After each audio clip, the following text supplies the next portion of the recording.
দেশের এই আইন শৃঙ্খলা পরিস্থিতি খারাপের পেছনে কিছু কারণ আছে। প্রথম কারণটা হচ্ছে যে আমরা নিজেরা হানাহানির মধ্যে ব্যস্ত, একজন আরেকজনের বিরুদ্ধে বিষোদ্গারে ব্যস্ত। এটা একটা চমৎকার সুযোগ অপরাধীদের জন্য। যেহেতু আমরা একটা অরাজক পরিস্থিতির মধ্যে বিরাজ করছি, তারা খুব ভালোভাবেই জানে যে এই সময়ে যদি এই সমস্ত অপরাধ করা যায় তাহলে এখান থেকে পরিত্রাণ পাওয়া সম্ভব। সেই কারণে এই অপরাধগুলো হচ্ছে। আমরা যদি সংগঠিত থাকি, একত্রিত থাকি, তাহলে অবশ্যই এটা সম্মিলিতভাবে মোকাবেলা করা সম্ভব হবে। Police, RAB, BGB, DGFI, NSI এগুলো দেশের জন্য অত্যন্ত গুরুত্বপূর্ণ কাজ করেছে অতীতে। খারাপ কাজের সাথে অসংখ্য ভালো কাজ করেছে। আজকে যে দেশের স্থিতিশীলতা, দেশটাকে যে এত বছর স্থিতিশীল রাখা হয়েছে, এটার কারণ হচ্ছে এই সশস্ত্র বাহিনীর বহু সেনা সদস্য, সিভিলিয়ান সবাই মিলে এই অর্গানাইজেশনগুলোকে, অসামরিক, সামরিক সবাই মিলে এই অর্গানাইজেশনগুলোকে এফেক্টিভ রেখেছে। সেই জন্য আজকে সুন্দর, এতদিন ধরে আমরা একটা সুন্দর পরিবেশ পেয়েছি। এর মধ্যে যারা কাজ করেছে, যদি অপরাধ করে থাকে সেটার শাস্তি হবে, অবশ্যই শাস্তি হতে হবে, না হলে এই জিনিস আবার ঘটবে। আমরা সেটাকে বন্ধ করতে চাই চিরতরে, কিন্তু তার আগে মনে রাখতে হবে আমরা এমনভাবে কাজটা করব এই সমস্ত অর্গানাইজেশনগুলো যেন আন্ডারমাইন না হয়। আজকে পুলিশ সদস্য কাজ করছে না, এটা বিশাল বড় কারণ হচ্ছে অনেকের বিরুদ্ধে মামলা, অনেকে জেলে। RAB, BGB, DGFI, NSI panicked. বিভিন্ন দোষারোপ, গুম, খুন ইত্যাদি তদন্ত চলছে। অবশ্যই তদন্ত হবে, দোষীদের বিচারের আওতায় আনতে হবে। এমনভাবে কাজটা করতে হবে যেন এই অর্গানাইজেশনগুলো আন্ডারমাইন না হয়। এই অর্গানাইজেশনগুলোকে যদি আন্ডারমাইন করে আপনারা মনে করেন যে দেশের শান্তি শৃঙ্খলা বিরাজ করবে, সবাই শান্তিতে থাকবেন, সেটা হবে না, সেটা সম্ভব না। আমি আপনাদের পরিষ্কার করে বলে দিচ্ছি, এই দেশের শান্তি শৃঙ্খলা রক্ষার দায়িত্ব খালি সেনাবাহিনীর না। 2 লক্ষ পুলিশ আছে, বিজিবি আছে, র্যাব আছে, আনসার ভিডিপি আছে, আমার আছে হচ্ছে 30,000 সৈন্য।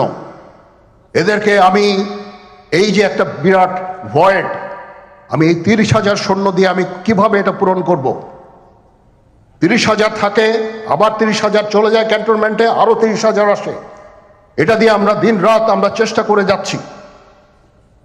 এখানে যে সমস্ত উচ্ছৃঙ্খল কাজ হয়েছে সেটা আমাদের নিজস্ব তৈরি,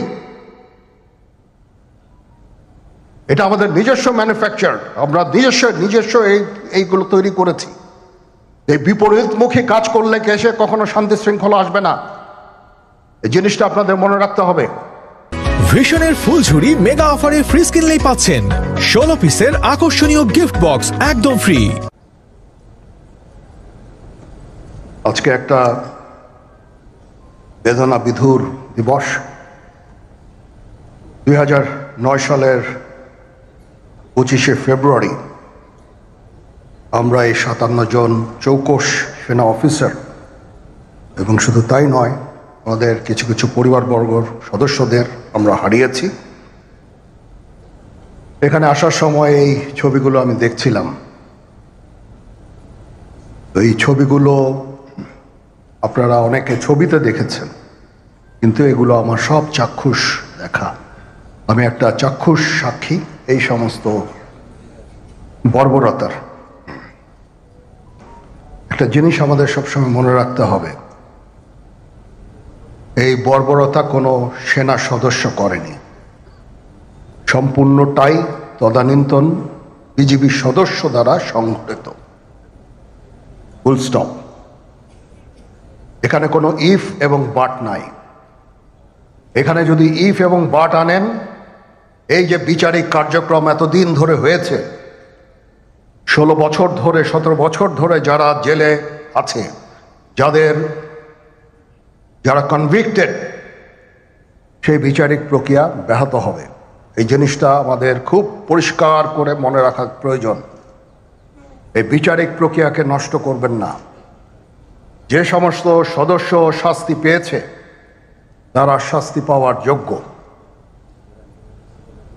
এখানে কোনো রাজনৈতিক নেতৃবৃন্দ এর মধ্যে উপস্থিত ছিল কিনা, ইনভলভ ছিল কিনা, বাইরের কোনো শক্তি এর মধ্যে ইনভলভ ছিল কিনা, সেটার জন্য কমিশন করা হয়েছে। কমিশনের চেয়ারম্যান এখানে আছেন, উনি এটা বের করবেন এবং আপনাদের জানাবেন। বটম লাইন হচ্ছে যে এই সমস্ত আমাদের এই চৌকস সেনা সদস্য যারা প্রাণ হারিয়েছেন, তারা প্রাণ হারিয়েছেন তদানীন্তন বিডিআর সদস্যদের গুলিতে। আমরা নিজেরা এই সমস্ত জিনিস নিয়ে অনেক ভিন্ন মত পোষণ করছি। কেউ কেউ এই জিনিসটাকে ভিন্ন খাতে প্রবাহিত করার চেষ্টা করছি। সেটা আমাদের জন্য মঙ্গলজনক হবে না। আজকে যদি আমার যে উপদেশ আমি কিছু দিয়ে যাব, সেটা যদি আপনারা গ্রহণ করেন, আপনারা লাভবান হবেন, আমি এটা আপনাদের নিশ্চিত করছি। আমরা নিজেরা ভেদাভেদ সৃষ্টি না করি, আমরা নিজেরা ইউনাইটেড থাকি। আমাদের মধ্যে যদি কোনো সমস্যা থেকে থাকে, কোনো ব্যত্যয় থেকে থাকে, কোনো গ্রিভান্সেস থেকে থাকে, সেটা আমরা আলোচনার মাধ্যমে সমাধান করব। এটার জন্য ডানে বায়ে দৌড়িয়ে কোনো লাভ হবে না, নিজের ক্ষতি ছাড়া কোনো লাভ হবে না। আমি আপনাদের এই জিনিসটা নিশ্চিত করে দিচ্ছি। কিছু কিছু সদস্যদের দাবি যে তারা 2009 সাল থেকে আজ পর্যন্ত বিভিন্ন শাস্তি পেয়েছেন। কেউ কেউ দায়ী করছেন যে তারা অযাচিতভাবে শাস্তি পেয়েছেন। সেটার জন্য আমি একটা বোর্ড করে দিয়েছি, একজন লেফটেন্যান্ট জেনারেল সেই বোর্ডের সদস্য। প্রথম ফেজে 51 জন সদস্যর ব্যাপারে আমার কাছে রিকমেন্ডেশন নিয়ে এসেছে। তার রিকমেন্ডেশনের অধিকাংশই আমি গ্রহণ করেছি এবং আরও বেশি আমি দিয়েছি। নেভি এয়ারফোর্সও তাদের এই কার্যক্রম চালিয়ে যাচ্ছে। আমার স্ট্যান্ড পয়েন্ট হচ্ছে, যদি কেউ অপরাধ করে থাকে সেটার জন্য কোনো ছাড় হবে না, বিন্দু মাত্র ছাড় নাই। আমি আপনাদের পরিষ্কার করে দিচ্ছি, it is a discipline force. Discipline ফোর্সকে ডিসিপ্লিন থাকতে দেন। আজকে এই যে দেশের ক্রান্তি লগ্নে সমস্ত বাহিনী, সমস্ত অর্গানাইজেশন বিপর্যস্ত হয়ে পড়েছে। খালি সেনাবাহিনী টিকে আছে, বিমান বাহিনী টিকে আছে, নৌবাহিনী টিকে আছে। কেন? Because of discipline. তারপরেও আমি আমার অফিসারকে আদেশ দিয়েছি, যদি সামান্যতম কোনো সন্দেহের অবকাশ থাকে, কোনো কার বিরুদ্ধে যেই অ্যাকশন নেওয়া হয়েছে, অপরাধী কিনা যদি সামান্য কোনো সন্দেহের অবকাশ থাকে, সেটা তাদের ফেভারে যাবে। এটা হচ্ছে আমার ঢালাও নির্দেশ। সেই হিসাবে বিভিন্ন প্রস্তাব আমার কাছে এসেছে। কোনো কোনো প্রস্তাবে আমি আরও আমার নিজে থেকে যোগ করে আরও বেশি আমি দিয়েছি। এভাবে পর্যায়ক্রমে অফিসাররা অ্যাপিয়ার করবে, আসবে এবং তাদের এই জিনিসগুলো আমরা দেখব। দেখে যদি মনে হয় যে তাদেরকে করার অবকাশ আছে কিছু, অবশ্যই আমরা করব। এটা ন্যায় নীতিতে আমরা প্রতিষ্ঠিত থাকব ইনশাআল্লাহ। আপনারা কিছু মনে করবেন না, আজকে আমি একটু পরিষ্কার করে আমি কথা বলতে চাই। আপনাদের সবার হয়তো ভালো নাও লাগতে পারে, কিন্তু বিশ্বাস করেন, আমার এটা যদি আপনারা গ্রহণ করেন, আপনারা লাভবান হবেন, কোনো ক্ষতি হবে না দেশের। আমার অন্য কোনো আকাঙ্ক্ষা নাই। আমার একটাই আকাঙ্ক্ষা, দেশ এবং জাতিটাকে একটা সুন্দর জায়গায় রেখে ছুটি করা। I had enough. Was last 7-8 months I had enough.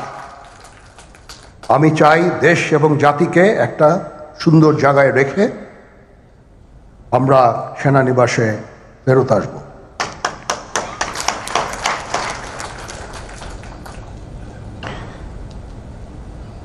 আরেকটা জরুরি বিষয় যেটা আমি ভাবলাম যে আপনাদের সাথে আমি শেয়ার করি। দেশের এই আইন শৃঙ্খলা পরিস্থিতি খারাপের পেছনে কিছু কারণ আছে। প্রথম কারণটা হচ্ছে যে আমরা নিজেরা হানাহানির মধ্যে ব্যস্ত, একজন আরেকজনের বিরুদ্ধে বিষোদ্গারে ব্যস্ত। এটা একটা চমৎকার সুযোগ অপরাধীদের জন্য। যেহেতু আমরা একটা অরাজক পরিস্থিতির মধ্যে বিরাজ করছি, তারা খুব ভালোভাবেই জানে যে এই সময়ে যদি এই সমস্ত অপরাধ করা যায় তাহলে এখান থেকে পরিত্রাণ পাওয়া সম্ভব। সেই কারণে এই অপরাধগুলো হচ্ছে। আমরা যদি সংগঠিত থাকি, একত্রিত থাকি, তাহলে অবশ্যই এটা সম্মিলিতভাবে মোকাবেলা করা সম্ভব হবে। Police, RAB, BGB, TGFI, NSI এগুলো দেশের জন্য অত্যন্ত গুরুত্বপূর্ণ কাজ করেছে অতীতে। খারাপ কাজের সাথে অসংখ্য ভালো কাজ করেছে। আজকে যে দেশের স্থিতিশীলতা, দেশটাকে যে এত বছর স্থিতিশীল রাখা হয়েছে, এটার কারণ হচ্ছে এই সশস্ত্র বাহিনীর বহু সেনা সদস্য, সিভিলিয়ান সবাই মিলে এই অর্গানাইজেশনগুলোকে, অসামরিক, সামরিক সবাই মিলে এই অর্গানাইজেশনগুলোকে এফেক্টিভ রেখেছে। সেই জন্য আজকে সুন্দর, এতদিন ধরে আমরা একটা সুন্দর পরিবেশ পেয়েছি। এর মধ্যে যারা কাজ করেছে, যদি অপরাধ করে থাকে সেটা শাস্তি হবে, অবশ্যই শাস্তি হতে হবে। দেশের বর্তমান অন্তর্বর্তীকালীন সরকার 10 মাসেও জাতীয় নির্বাচনের সুস্পষ্ট তারিখ ঘোষণা করেনি। ফলে রাষ্ট্র এবং রাজনীতিতে এক ধরনের অনিশ্চয়তা সৃষ্টি হয়েছে, এবং এই অনিশ্চয়তা সৃষ্টি হওয়ার কারণে আমরা যদি খেয়াল করি, দেশে অর্থনৈতিক কর্মকাণ্ড বলা যায় প্রায় স্থবির হয়ে পড়েছে। জনগণের ভোটে নির্দিষ্ট মেয়াদের একটি স্থিতিশীল সরকার না থাকায় দেশে কাঙ্ক্ষিত বিনিয়োগও হচ্ছে না। আমরা এখানে উপস্থিত প্রায় প্রত্যেকেই গণমাধ্যমে খবরে দেখেছি, ব্যবসায়িক সংগঠনগুলো বলছে নানা কারণে ইতিমধ্যেই শত শত শিল্প কলকারখানা বন্ধ হয়ে গিয়েছে। আরো অনেক কলকারখানা বন্ধ হওয়ার উপক্রম হয়ে পড়ছে। বিভিন্ন সেক্টরে এ ধরনের অস্থিরতা বিরাজ করছে। জনগণ তাদের সমস্যার সম্ভাবনার কথা সরকারের কাছে তুলে ধরার বা বলার কোনো সুযোগ তারা পাচ্ছে না। সম্মানিত সভাপতি, সম্মানিত নেতৃবৃন্দ, অন্তর্বর্তীকালীন সরকারের উপদেষ্টাদের সঙ্গে স্বাভাবিক কারণেই জনগণের কোনোই যোগাযোগ নেই। বিভিন্ন শ্রেণী পেশার মানুষের সমস্যা, সম্ভাবনা কিংবা দুঃখ দুর্দশা সম্পর্কে অনেক উপদেষ্টাই ওয়াকেফাল নন। তারা অফিসে বসে ফাইলপত্র দেখে জনগণের সমস্যা চিহ্নিত করে সমাধানের চেষ্টা হয়তো কেউ কেউ করছেন। জনগণের সঙ্গে সরাসরি যোগাযোগ ছাড়া প্রশাসন নির্ভর, ফাইল নির্ভর বা ফাইল ওয়ার্ক দিয়ে সকল সমস্যার সমাধান যদি করা যেতই, তাহলে তো নিশ্চয়ই রাজনৈতিক দল বা রাজনীতির প্রয়োজন হতো না। প্রিয় উপস্থিতি, দেশের জনগণ সরাসরি নিজেদের পছন্দের প্রার্থীকে ভোট দিয়ে একটি জবাবদিহিমূলক সরকার প্রতিষ্ঠিত করতে প্রস্তুত। কিন্তু অন্তর্বর্তীকালীন সরকার মনে হয় জনগণের আকাঙ্ক্ষা উপলব্ধি করতে ব্যর্থ হচ্ছে। গণতন্ত্রের পক্ষের প্রতিটি রাজনৈতিক দলের পক্ষ থেকে লিখিতভাবে অন্তর্বর্তীকালীন সরকারের কাছে সংস্কার প্রস্তাব দেওয়া হয়েছে। এরই ভিতর সংস্কারের ব্যাপারে কিন্তু কোনো রাজনৈতিক দলের তেমন কোনো আপত্তি নেই। তবে সংস্কার নিয়ে সরকারের অযথা সময় ক্ষেপণে আপত্তি অবশ্যই রয়েছে, শুধু রাজনৈতিক দলের নয়, রাজনৈতিক দলগুলোর বাইরেও পত্র পত্রিকার মাধ্যমে আমরা দেখেছি বিভিন্ন সংগঠনও এ ব্যাপারে তাদের আপত্তির কথা জানিয়েছে, এ ব্যাপারে তাদের কনসার্নের কথা জানিয়েছে। এবং এ কারণেই আমরা মনে করি প্রস্তাবিত সংস্কার শেষ করে যদি তাদের ইন্টেনশন সঠিক থাকে, গণতন্ত্রের পক্ষে থাকে, আমরা দাবি করেছি ডিসেম্বরের ভিতরে নির্বাচন দিতে, তবে আমি এটাও মনে করি বিভিন্ন বিষয় বিবেচনা করে সংস্কার প্রস্তাব শেষ করে, যেহেতু কম বেশি সকল বিষয় অধিকাংশ দলগুলোর মধ্যে মত রয়েছে, একমত রয়েছে, ডিসেম্বরের আগেও নির্বাচন করা সম্ভব। আমি অন্তর্বর্তীকালীন সরকারের কাছে আবারও আহ্বান জানাই, জনগণের আকাঙ্ক্ষাকে ধারণ করুন, অবিলম্বে ডিসেম্বরের মধ্যেই সুনির্দিষ্ট দিনক্ষণ দিয়ে জাতীয় নির্বাচনের তারিখ ঘোষণা করুন। এখানে অন্তর্বর্তীকালীন সরকারের জয় বা পরাজয়ের